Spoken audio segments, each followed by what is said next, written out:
Дахилын чулуун ширээг даган цус урсаж өнөөх нь явсаар сүхээгийн хөлний өмнө ирэхэд сая ухаан орох шиг болж арагшаалгав. Дээш харвал өнөөх залуугийн толгой зогсож байсан хөгшин лам жижиг модон аягандж цуснаас дүүргэж аваад дэрэгдэн тавьчихаж. Тэгснэн цааш хоёр алхаж модон тавир дээрээс боодлолтой зүйлийг авч эргэн дахилын ширээний өмнө ирж зогсоод боодлыг нь задалвал дотор нь мөн давхар шар даванд боосон зүйл байсан нь ямар нэг баримтаг ном бололтой. Дээр лам аягтай цусыг авч өнөөх номын дээр асгаж эхлэхэд бусад ламнар нь бүгд амандан дүнгэр хийлгэн майн уншиж эхэлцгээв. Энэ майн нь нэг л урд ламнараа сонсож байснаас өөр сонсдох ба. Сүхээгийн хамаг биег арзгнуулж өргөжээ. Сүхээ алгуур урагш явсараа лам нарын дэрэгдүр өнгөрч өвгөн ламын дэргэд ирж зогсоход өвгөн лам шинэхэн цусвалж дэвдсэн болттой зүйлэн эргэн модон тавир дээр тавив. Сүхээ лам нар руу гарахад өнөөдөл нь бүгд доош харцгааж номон уншицгаасаар байх тул цааш очиж цусвалсан болттой зүйлийг нээж үзэхэр хүрэхэд гинтхэн тэр олон лам нарын дүнгэр хийлгэх тун алга болчихсон тэр. Сүхээгийн зүрхэн цээжнээс гарах нүг илдэх хүчтэй цохилсоор алгуурхан эргэж харвал өнөө лам нар нь аягтай зүйл ууцгааж байх тул тайвширч өргөлжлүүлэн боодолтой зүйлийг нүцхээр эргэн харвал улаан нүүрэн дээр нь үзэрийн царайтай зүйл тулжчихсан муухай орилхон тэр. Сүхээ нүдэн дасанч чихэн дараад суучихсантай тэрнийг аваад шидчих шиг болж газар дунсаг хоноо нүдэн нээж харвал өнөөх балгасны гадна хэвдэж явахаж. Сүхээ ганцаараа тойргоос гарчихсан бусд нь тойрог дотор сууцгааж харагдав. Сүхээ сандарч тэднэр гөөх гэхэд хөлийг нь балгаснаас гинжилчихсэн байгааж. Энэ үед тойрог дотор сууж үлсэн ханга нүдэн нээж сүхээг балгасны өмнө хэвтэж явахыг хараад өнөөдөлдөн хэлв бололтой. Бүгд сүхээ рүү гарцгаав. Ханга балгаснаас шидэгдэн гарч ирэхдээ гартаа тас атгаж барьсан байсан өнөөх боодолтой зүйлийг тэднэр рүү хамаг хүчээр шидэж өргөсөнд ханга тойргосон гарч үсрэн барьж авсандаа балгаснаас өнөөх чөтгөрийн урт гар гарч ирж хангагийн хөлнөөс бариад авчээ. Ханга балгас руу чирэгдэж орхосон өмнө амжиж өвгөн рүү өнөөх боодолтой зүйлийг шидсэнд өвгөн гартаа барьж авсан даруйд тэр зүйл нь шатаж эхлэв. Энэ үед сүхээгийн хөлн дэх гинж утаа болон зам харсанд өвгөн рүү гүйж очив. Хангаж мөн дэрэгд нэрж зогсжээ. Харанхуу балгаснаас хачин мох орилготон бүдгэрсээр сая намжиж нуурын эргэн тойрон намгэн боллоо. Чингэх үед ханга болон өнөө хоёроор багаар сарниж алга болж эхлэхийг анзаарсан сүхээ ханга яагаад алга болж байгаа юм? Ханга өвчихсэн юм уу? Гэхэд өвгөн үгүй дээ. Буцаад бэйтэн орж байгаа юм. Үүр цайгч төгөж байна. Үүр цайх хүртэл надтай ярьж болно үсттэй. Гэхэд сүхээ итгэлгүйхэн толгой тохилоо. Ингээ чинь сүнсч өтгөр хэвзэглийн тухай ном унших дуртай гэвэдтэй. Хэмээн сүхээгийн толгой гэлж чиний ачаар хэлбэрхэн тарлаа. Өвөн бөөхөн байлаа. Хар залуугаар нь цэцэг өвчнөр хөөд болсон хүн.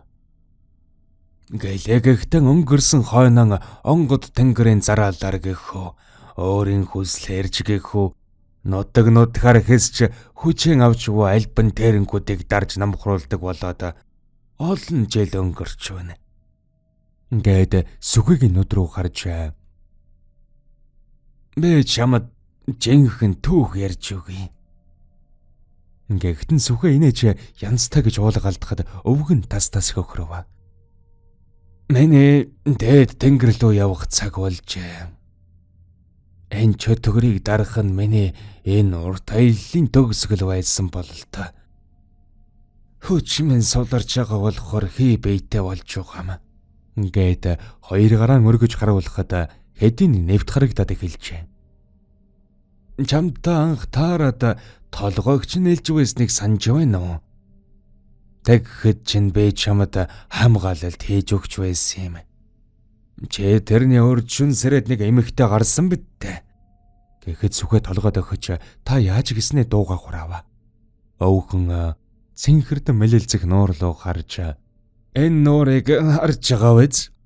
Саяын балгас чинь энэ дөрөдөн дутуу баригдсан хэд байсан юм. 300-ны урд шарын шашин Монголд хуваагдаж гажурсгал гарч ирсэн нь аль бинд залуу хүнээр дахил өргөх явдал байлаа. Угтан бол шарын шашин чинь тахилыг зээрэлдэг ёстой юм шүү дээ. Тэр хээдэн тэр гажурсгалын лам нарын юм.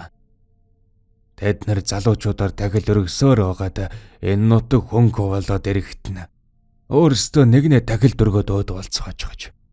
Энэ явдал нь зогсоод 300 жил өнгөрсөн хойно саяхан тэр хээдэг нь нурааж сүйдлээд газрыг нь ухаж орхиснаас болоод эргээд альбан сэрж гисэн юм. Жил бүр зуны дунд сард 3 залуугаар дахил өргөдөг байсан болохоор одоо эргээд 3 залуу хүнийг чирэх гэсэн нь энэ. Эхний 2 нь дөрөвчийн 2 залуу. Харин 3 дахаар нь чамааг авах гэж байхад нь өвөө нь амжиж ирж хамгаалалт хийж өгсөн юм. Ингээд толгойг нээлгэхэд тэгвэл хангаад яагаад надтай адил хамгаалалт хийгээгүй юм? Загалмаад шашинтай хүнд хамгаалалт хийж чадахгүй болохоор тэр өөрийн хүнээ өөрөн хамгаалах ёстой. Гэхдээ сүхэ толгойгоо маажиж ойлгоход хэцүү юм аа. Яг л тэнгэрт олон бороход өөрсдийн гэсэн хаан туустай. Тэгээ зөвхөн өөрийн хаан тусын иргэнэл хамгаалж харж хандна гэж байгаа юм шиг л. Гэхэд өвгөн нэгнүүдэн томруулж гарснаа яг зөв. Тийм дүрмтэй юм байхгүй юу? Тэгэхэд өвгөний бие бүхэлдэн алга болж бүдэгхэн харагдаж эхэлжээ. Өвгөн сүгэгийн толгойг ээлж чигэнд нэг зүү шивнснийхэн дараа сарнин алга болов. Нар мандаж хэмэл нуурын мандалд тусах үед сүхэ гэртээ баруун орон дээр нь сэржээ. Дэргэд нь хангаа инээч гисэн зогсож байх ба өвөө явчихсан уу гэж асуув. Гаднаас Чимбат орж ирээд "Ой, нойр сэрчүү. Хоног чинь баруун дээш нь туучглаа шүү. Цайгаа эртгүү угараа ахын дүүнэр. Нөө цариг цагдаагийн гэж ирээд баах юм асуун шүү дээ. Хон дээр чинь очиод асуух бах. Энэ нэр өнөө нуурын цаад хамар дээр байсан айл чинь алга болчихч. Бууцаад нүүжих тийм бах та. Яста хачин ол сууч шүү." Гэснэн чойрын чөтгөр гэсэн номон уншаад хэвтав. Зохиолыг бичсэн Б. Оргил болд. Аудиогийн эргэлэн гаргасан бүтээлийг сонссонд баярлалаа.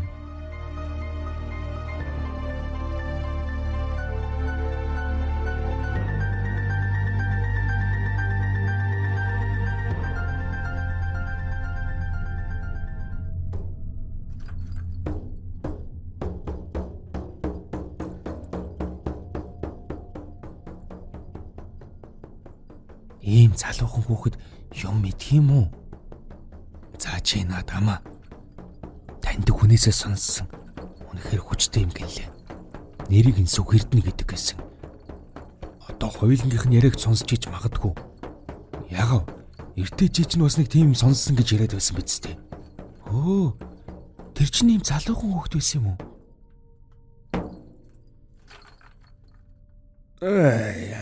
Дотор муухарчихлаа байна.